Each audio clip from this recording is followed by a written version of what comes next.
차례는 이와 같고요. 먼저 저희 바다 SDK를 간략하게 소개를 드리고 그 다음에 SDK의 1.1과 1.2의 새로운 피처들 그런 것들을 소개해드리고 그 다음에 어떻게 어플리케이션을 마이그레이션을 잘 해가지고 다양한 디바이스에서 동작할 수 있도록 할 것인가를 설명을 드리도록 하겠습니다. 우선 바다 SDK 소개를 먼저 드리도록 할게요. 올 초에 SDK 1.0이 릴리즈되었습니다. 이 SDK 릴리즈에는 SDK니까 기본적인 UI 빌더나 IDE, GDB, 시뮬레이터 같은 그런 기본적인 툴들과 그리고 API로서 기본적인 API들과 그 다음에 멀티터치, 햅틱, 페이스 레코그니션 같은 그런 피처들을 추가를 해가지고 좀 더 API를 풍부하게 하였고 그리고 SNS나 그 다음에 로케이션 그런 피처들을 서비스 관련된 서비스 오리엔티드 된 피처들을 추가를 함으로써 좀 더 이렇게 다양한 차별화점을 이렇게 부과시켰습니다. 이때 출시된 게 이제 웨이브가 단말이 출시가 되었고요. 이 웨이브에서 이제 동작할 수 있는 어플리케이션을 SDK 1.0을 통해서 개발을 할 수가 있게 되었습니다. 다음은 SDK 1.1이 올 중순쯤에 이렇게 출시가 되었는데요. 이 SDK 1.1은 다양한 좀 미드레인지 디바이스들 지원할 수 있도록 그런 피처들을 많이 추가를 했고 그래서 오토 스케일링이나 그 다음에 리모트 테스트 랩 그리고 테스트 프레임워크 같은 피처들을 추가를 해가지고 SDK를 릴리즈를 하였습니다. 이때에 맞춰서 이제 웨이브 525, 533, 575, 723 이와 같은 디바이스들이 출시가 되었습니다. 이어서 어제 이제 SDK 1.2가 릴리즈되었습니다. 이 SDK 1.2는 이제 시리얼 I/O, 그다음 컨디셔널 M 라운치, 메모리 유세이지 체커 같은 그런 피처들이 추가가 되었고 그 다음에 지원하는 단말은 웨이브와 웨이브 2. 물론 이 SDK 1.2로 이와 같은 어플리케이션도 제작할 수 있는데 이런 새로운 피처들은 웨이브 2에서 이렇게 수행이 될 수가 있습니다. 그래서 그 다음에 이제 그 이후에도 저희는 SDK를 지속적으로 업그레이드를 하고 출시를 하고 이전에 있는 단말들을 지원할 예정입니다. 이제 스마트폰이니까 어플리케이션 컴패터빌리티에 대해서 당연한 얘기지만은 한번 짚고 넘어가도록 하겠습니다. 우선 이제 SDK 1.0이 출시되면서 동시에 API 1.0이 정의가 되었습니다. 이 API 1.0으로 어플리케이션을 API 1.0으로 짠 어플리케이션은 이 웨이브에서 동작이 되겠습니다. 그 다음에 API 1.1이 출시가 되는데 API 1.1이 정의가 되는데 이 API 1.1을 가지고 마찬가지로 이 웨이브 525 시리즈, 웨이브 525, 533, 723 기타 등등 이런 비슷한 류의 시리즈들의 그런 디바이스에서 동작을 할 수 있는 어플리케이션을 작성할 수가 있습니다. 근데 안타깝게도 이 웨이브 525에서는 API 1.0을 가지고 어플리케이션들이 동작을 동작할 수는 있지만 정상 동작한다고 저희가 장담을 하기는 힘들 것 같습니다. 기존에 이제 이런 디바이스에 앞으로 설명을 드리겠지만 이런 양 디바이스가 차이가 있기 때문에 그러한 부분들이 많이 고려가 되어 있지 않기 때문에 이와 같은 API 1.0으로 작성된 어플리케이션은 마이그레이션이 필요하게 되겠습니다. 그래서 이 시간 후반부에 이와 같은 이 부분에 대한 얘기를 설명을 드릴 거고요. 그 다음에 SDK 1.2가 릴리즈되면서 마찬가지로 바다 API 1.2가 정의가 되었습니다. 바다 API 1.2는 밑에 있는 이 하위 서브셋들을 다 포함을 하고 있고 마찬가지로 이때 출시된 웨이브 2에서 동작을 할 수가 있습니다. 마찬가지로 이 웨이브 2는 바다 API 1.1로 작성된 프로그램들도 수행을 할 수가 있습니다. 물론 이제 여기서는 또 설명을 드리겠지만은 이 그 웨이브 525 시리즈와 웨이브 2 그리고 웨이브 시리즈는 CPU가 틀리기 때문에 컴파일을 다시 해야 된다는 그런 제약사항은 있습니다. 마찬가지로 그다음에 바다 API 1.0으로 작성된 어플리케이션은 웨이브 2에서도 동작을 하게 됩니다. 예, 그래서 그럼 웨이브는 1.2 API로 작성된 어플리케이션 못 쓰냐? 그건 아니고요. 이제 플랫폼을 이렇게 키스를 통해서 업그레이드를 할 수가 있거든요. 그렇게 되면은 플랫폼 웨이브 2와 똑같은 플랫폼을 가지게 되고 그럼 SDK 1.2로 작성된 그리고 API 1.2로 추가된 기능을 이용하는 어플리케이션들이 웨이브에서도 똑같이 동작을 할 수 있게 됩니다. 그러면 이제 SDK에 새로 추가된 피처들을 소개해드리는 그런 자리를 갖도록 하겠습니다. 우선 SDK 1.1인데요.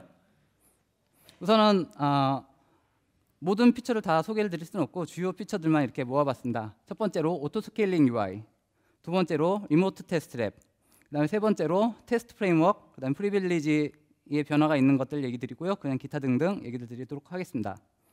우선은 오토 스케일링 UI입니다. 이거는 앞에서 말씀드렸다시피 웨이브나 웨이브2는 웨이브2와 웨이브2 그리고 웨이브 525, 533, 725 이와 같은 두 개의 제품군으로 나눌 수가 있는데 이 디바이스가 차이가 있기 때문에 디스플레이에 차이가 있습니다. 그래서 웨이브나 웨이브2는 WVGA 800에 480 레졸루션을 가지는 반면에 웨이브 525나 533, 725 이와 같은 디바이스들은 400에 240, 그러니까 정확히 4분의 1 크기의 레졸루션을 가지고 있습니다.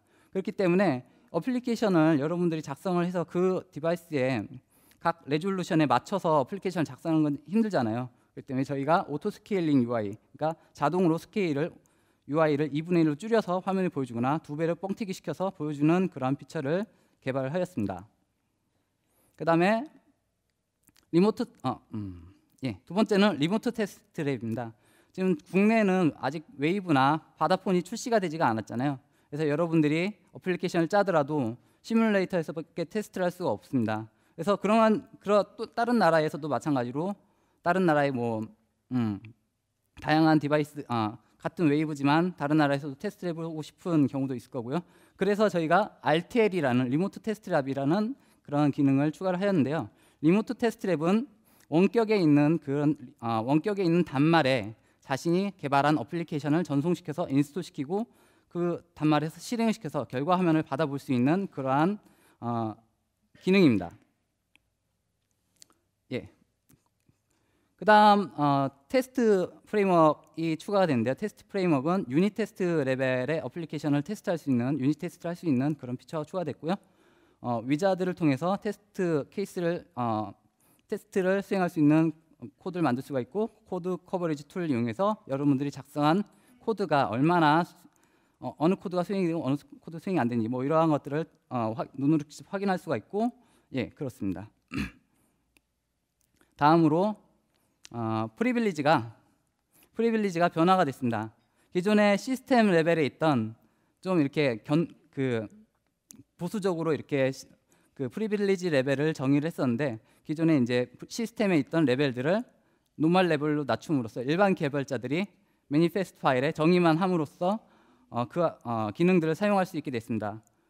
버디 서비스나 SNS 서비스, 리모트 로케이션 또는 커머스 그리고 리모트 랜드마크, 프로파일 서비스, 메시징 서비스 이와 같은 것들이 시스템 레벨에서 노멀 레벨로 이렇게 변경이 되었고 그 다음에 새로 프리빌리지가 하나 추가된데 이 프리빌리지는 앱 서비스라는 프리빌리지 그룹입니다. 이 프리빌리지 그룹에 속한 API는 어플리케이션 라운치와 관련된 API들이 포함되어 있습니다.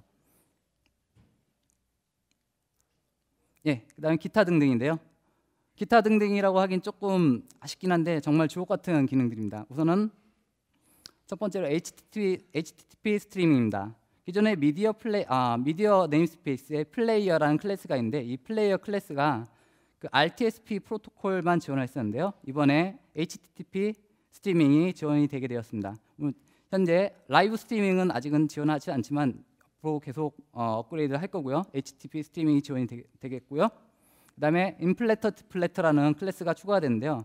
이거는 이제 glib이라는 라이브러리는 아니고 그런 알고리즘을 이용해 가지고 바이트 버퍼를 압축을 하고 그다음에 압축된 바이트 버퍼를 펑튀기를 시켜서 원래대로 돌려놓는 그러한 클래스입니다. 그다음에 UI 빌더에 좀 더 이렇게 UI 빌더가 사용하기 쉽도록 많이 바뀌어 가지고 버튼이나 이런 것들을 추가하고 이벤트 핸들러 이런 템플릿 코드를 자동으로 생성해 주는 기능들이 개선이 되었습니다. 그다음으로 시스템 이벤트인데요. 단말에 USB를 꽂거나 이어폰을 꽂거나 할 때 이벤트가 그전에는 오지 않았는데 그와 같은 이벤트를 받을 수 있는 이벤트 리스너들이 추가가 되었고요.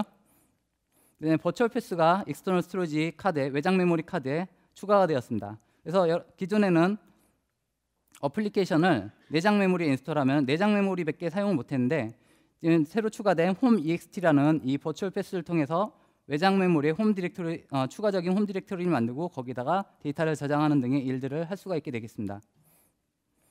마지막으로 이제 라운치 어플리케이션인데요. 이거는 이제 바다 어플리케이션이 다른 바다 어플리케이션을 실행시킬 수 있는 기능입니다. 현재는 멀티태스킹, 바다 어플리케이션 간의 멀티태스킹은 지원하지 않으므로 실행시킨 자기 자신은 죽고 다른 어플리케이션 실행시키는 그런 피처가 되겠습니다. 그래서 SDK 1.1은 지원하는 단말이 이와 같습니다. WQVA 레졸루션의 16비트 컬러 뎁스. 그러니까 정말 저사양 디바이스에서도 돌아갈 수 있는 API들을 제공하고 있고요. 그다음에 CPU도 ARM9, ARM11 그리고 이와 같은 쿼티 키패드를 가지는 그런 하드웨어에서도 사용할 수 있도록 그 SDK가 구성이 되었습니다. 간단하게 RTL 데모를 한번 볼까요? 예, 제가 데모를 떠왔는데요.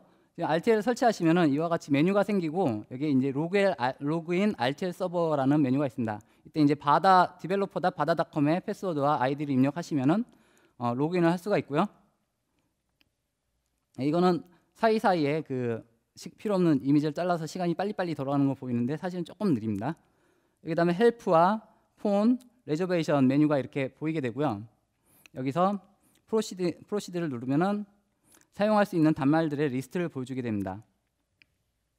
여기서 원하는 폰을 하나 선택을 하시고 스타트를 눌러주시면은 이 RTL 클라이언트가 실행이 되고 여기서 이제 긍정적인 답변을 다 해줘야겠죠.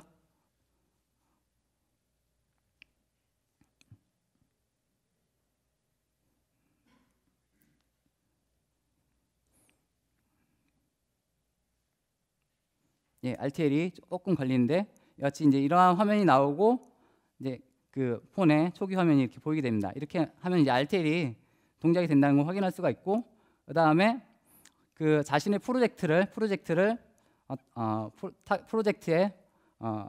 빌드 컨피규레이션을 타겟 릴리즈 또는 타겟 디버그로 선택을 하시고 먼저 빌드를 하십시오. 그리고 나서 빌드를 하고요. 그리고 나서 run as 해서 run as RTL 어플리케이션을 선택을 하시게 되면은 역시 이 빌드된 바이너리를 패키징하고 그 패키징한 바이너리를 서버 쪽으로 전송을 해서 리모트 단말에 인스톨을 하고 실행 화면을 보여주게 됩니다.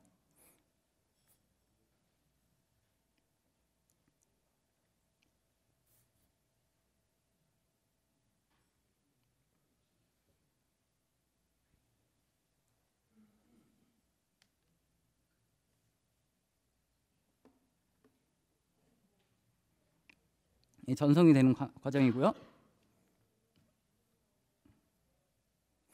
다음은 SDK 1.2의 새로운 피처들, 새로 추가된 피처들을 소개시켜 드리도록 하겠습니다. 우선은 제가 선정한 그런 피처들은 시리얼 I/O, 그다음에 컨디셔널 앱 라운치, 메모리 유세이지 체커, 트러스티드 쉐어, 그리고 기타 등등 이와 같이 선택을 했거든요. 첫 번째로 시리얼 I/O는 여러분들이 이제 PC와 단말을 USB로 연결하게 되면은 PC에서는 그 단말 연결된 거를 컴포트로 인식을 하게 됩니다.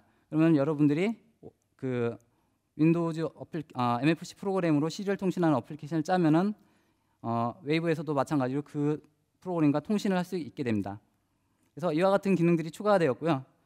그다음에 시리얼 I/O를 먼저 설명드린 이유가 다음 페이지에 있는 컨디셔널 앱 라운치 때문에 먼저 나왔는데 기존의 SDK 1.1에서는 다른 바다 어플리케이션이 새로운 어플리케이션을 실행시킬 수 있었다면은 1.2에서는 어떤 특정한 상황하에 어플리케이션을 실행시킬 수 있는 기능이 추가가 되었습니다. 예를 들어서 시간을 이용해서 아침 9시에 이 어플리케이션이 자동 실행된다 이런 것들이 가능하고 그다음 시리얼 I/O 통신을 통해서 특정 문자열이 입력이 오게 되면은 해당 어플리케이션이 뜨는 관련된 어플리케이션이 뜨는 그런 기능들이 수행이 되게 됩니다. 예를 들어서 이렇게 단말과 PC를 USB 케이블로 연결하면은 음악 프로그램이 실행이 되면서 음악이 이렇게 플레이 된다거나 이런 것들이 가능하게 되는 것이죠. 다음으로 메모리 유세이지 체커인데요. 이 기능은 이제 기본적인 메모리 유세이지 체커인데요. 기본적으로 메모리 릭을 체크를 할 수가 있고요. 그 다음에 이렇게 이와 같이 new로 할당한 메모리를 프리로 해지를 했다거나 아니면 말록으로 할당한 메모리를 delete로 해지를 했다거나 또는 mpostfix로 얻어온 데이터를 뭐 다른 딜리트를 안 하거나 다른 걸로 해지를 해준 경우 그런 것들을 체크를 해주고요. 그 다음에 이 어플리케이션이 맥시멈 얼마만큼 메모리 쓰는지, 에버리지 얼마만큼 쓰는지 이런 것들도 체킹을 해주는 그런 기능들이 추가가 되었습니다. 그리고 트러스트 쉐어인데요.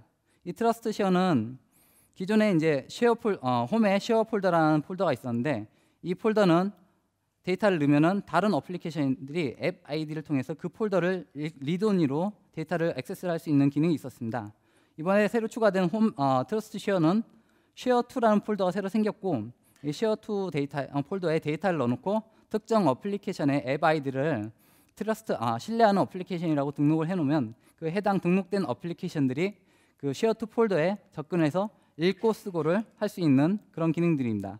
예를 들어서 이 레코더 어플리케이션이 음악을 레코딩을 해놓으면은 이 플레이어 어플리케이션이 쉐어에서 읽어드려서 이렇게 플레이를 할 수가 있지만 쉐어2에 놓으면은 읽고 또는 편집을 하거나 지우거나 이런 것들이 가능하게 되는 것이죠. 그다음에 그 외에 다른 기능들을 좀 모아봤습니다. 그다음에 이제 웹하고 플래시 어플리케이션 모델이 작성이 되었습니다. 새로 추가가 되었습니다. 그래서 웹 프로그래머나 아니면 플래시를 만드시는 분들이 그 C++를 잘 모르시더라도 쉽게 그런 C++를 잘 모르시더라도 쉽게 템플릿 코드가 작성이 됐기 때문에 쉽게 그 HTTP 웹페이지 웹 프로그램만 하신다든지 플래시만 이렇게 만든다든지 집중을 하실 수 있게 되겠습니다. 다음으로 베이스 64 인코딩 디코딩이 지원이 되고요. 그다음에 앱 유세지 로그가 추가되었습니다. 앱 유세지 로그는 여러분들이 웨이브폰을 쓰시면서 사용자들이 웨이브폰을 사용하면서 어플리케이션들을 사용하게 되는데 그 어플리케이션의 사용 로그가 남게 됩니다. 내가 언제 실행시켰는지 얼마나 썼는지 뭐 이런 것들이 로그가 남게 되고 그걸 바탕으로 여러분들이 뭐 어플리케이션 추천하는 그런 어플리케이션 짤 수 있다거나 아니면은 그 사용자 패턴을 분석을 해가지고 이 사람이 음악을 많이 듣는 그런 사람이다. 그러면 음악 프로그램을 추천해주고 이런 것들이 가능하겠죠. 이러한 기능들을 구현할 수가 있게 될 겁니다. 예. 그래서 이제 이 제목이 좀 어렵게 돼 있는데 How to run apps on 바다 디바이스 뭐 이렇게 돼 있는데요. 쉽게 말하면은 다른 디바이스에 내 어플리케이션이 다 돌아가게 하고 싶어. 어떻게 해야겠어? 이거입니다. 그래서 사실은 같은 하나의 SDK에서 다 동작하는 어플리케이션 짜면 정말 좋겠는데 안타깝게도 바다가 디바이스가 그러니까 정말 웨이브처럼 고사양의 디바이스가 있는 반면에 정말 저사양의 디바이스도 바다가 올라갈 수가 있습니다. 그런 모든 하드웨어에서 다 잘 동작하는 어플리케이션 짜는 거는 정말 쉽지가 않잖아요. 그런 것들 그래서 그런 것들을 좀 더 고민을 해보고 여러분들이 여기서 이 고사양 어플리케이션에서 저사양으로 돌아갈 때 어떻게 변환을 해줘야 되는가 또는 저사양에서 고사양으로 갈 때 어떻게 해줘야 되는가 이런 얘기를 드리고 싶습니다. 그래서 우선은 이렇게 디바이스가 두 종류가 있어요. 하나는 웨이브, 다른 쪽 하나는 웨이브 OEO입니다. 이게 이제 상당히 저사양의 그런 웨이브폰이고요. 이쪽은 우리 고사양의 웨이브폰입니다. 첫 번째 보시면 가장 큰 문제가 아마도 디스플레이입니다. 디스플레이인데 레졸루션이 웨이브는 480-800인데 웨이브 OU는 240-400이고 그다음에 그 LCD 자체도 웨이브는 슈퍼 아몰레드 정말 좋다고 칭찬한 슈퍼 아몰레드인데 비해서 웨이브 OU는 저렴한 TFT LCD 이렇게 차이가 있죠. 마찬가지로 메모리 센서에서도 이 웨이브는 GPS, WPS, 나침반 센서, 프락시미 센서, 그다음에 가속 센서 이런 것들을 다 지원하는 반면에 이 웨이브 OU에서는 엑셀레이터 센서, GPS, WPS 이 정도밖에 지원을 하지 않습니다. 그러면은 이제 여러분들이 어플리케이션 짤 때 매그네틱 센서를 쓰는 어플리케이션 짰는데 웨이브 OU에서도 돌아가게 하고 싶어요. 그러면은 그건 불가능하겠죠. 이런 부분들을 좀 이해를 하셔야 될 거고요. 마찬가지로 게임을 짜고 싶은데 오픈GL 써서 짰어요. 그러면은 웨이브에서는 잘 돌아가겠지만 웨이브 OU에서는 어떻게 2D로 짠다든지 뭔가 이렇게 다르게 구현을 하셔야 될 겁니다. 그래서 기본적인 마이그레이션에 대한 아이디어는 API가 차이가 없습니다. 이 API 셋은 웨이브에서 돌아가는 API가 그대로 웨이브 OU에서도 사용이 됩니다. 하지만 그래서 매니페스트만 받아가지고 컴파일만 하면 돌아갈 수 있다. 이게 기본적인 가정 사항입니다. 그래서 원소스 멀티 유즈가 그런 아이디어이고요. 그런데 이제 고려해야 될 게 앞에 말씀드린 그런 하드웨어 차이로 인해서 몇 가지를 고려를 해줘야 됩니다. 첫 번째로 컬러 띠입니다. 웨이브는 이런 블랙 띠을 사용하고 있고 웨이브 525, 533, 725 이런 애들은 이런 화이트 띠을 사용하고 있습니다. 이게 이렇게 나눈 이유가 웨이브 525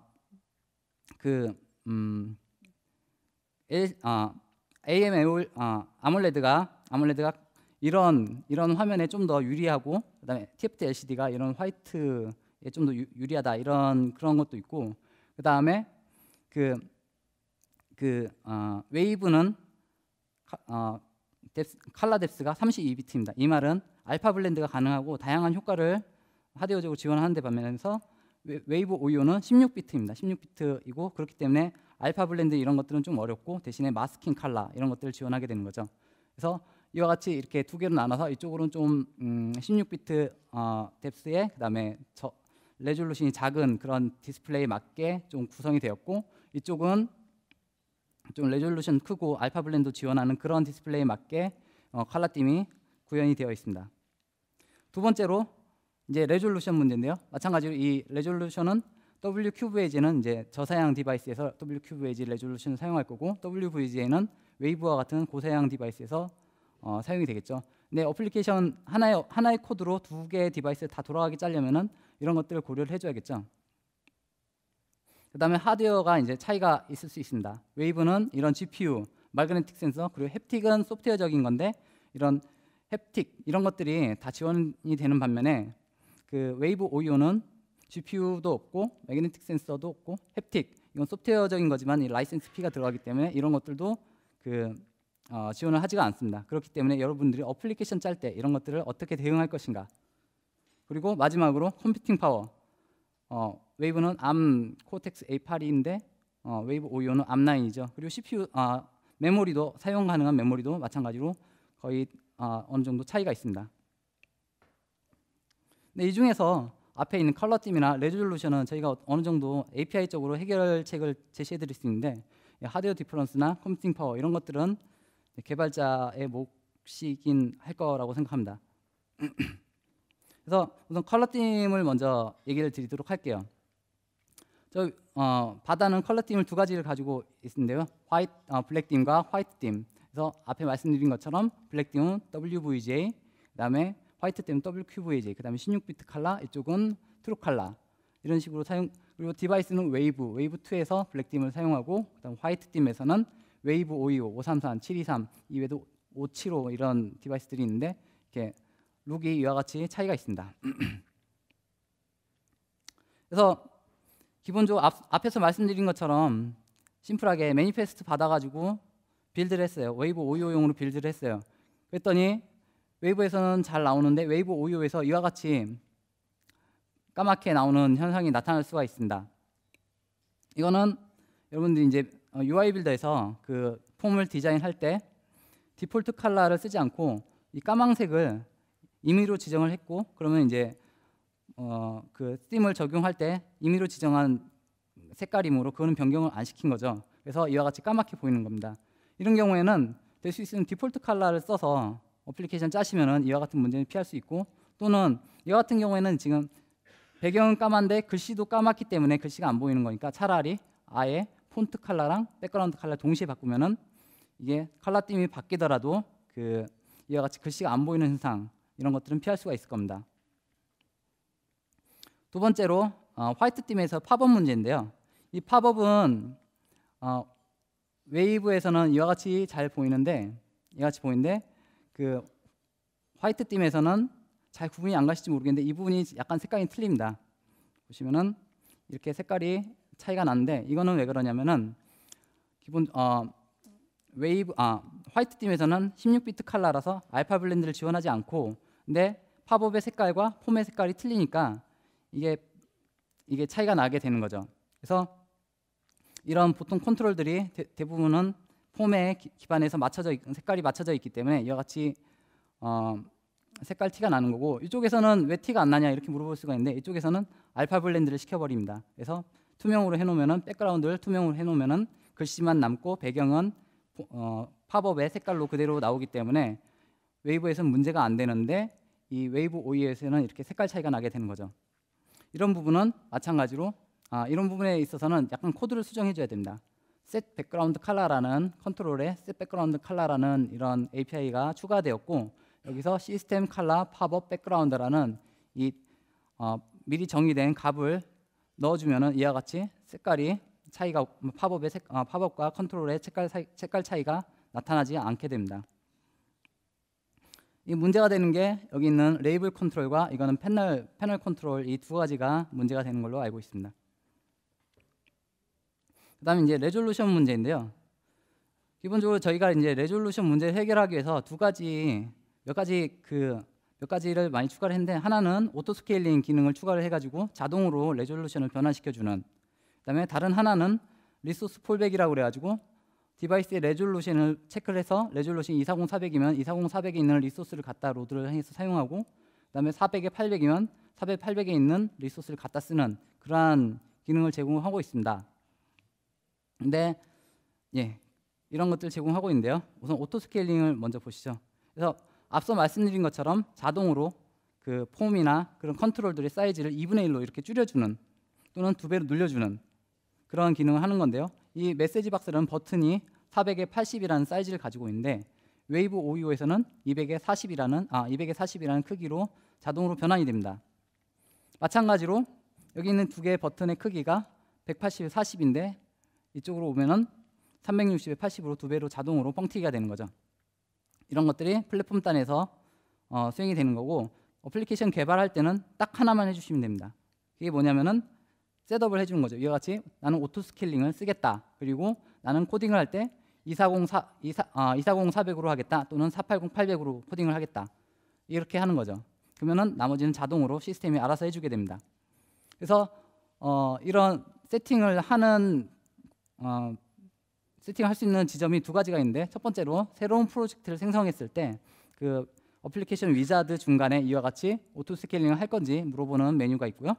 또는 기존의 어플리케이션을 그대로 사용할 때는 어플리케이션 프로젝트 프로퍼티에 어플리케이션 인포메이션이라는 메뉴가 있는데, 여기에 오토 스케일링을 체크를 할 수가 있습니다. 이와 같은 방법으로 오토 스케일링을 사용할 수가 있고요.